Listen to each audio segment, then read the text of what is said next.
Siapa kat sini dah tonton Kodrat yang kedua?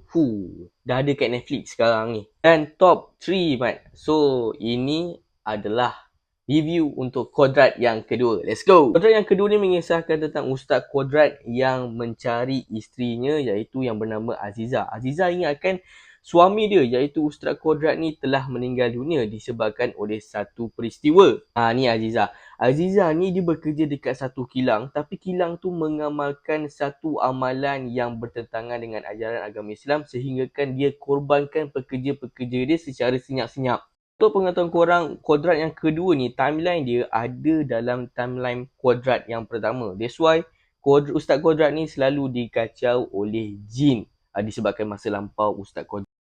Sebenarnya walaupun genre movie ni adalah genre horror, tapi dia datang satu package yang lain iaitu action.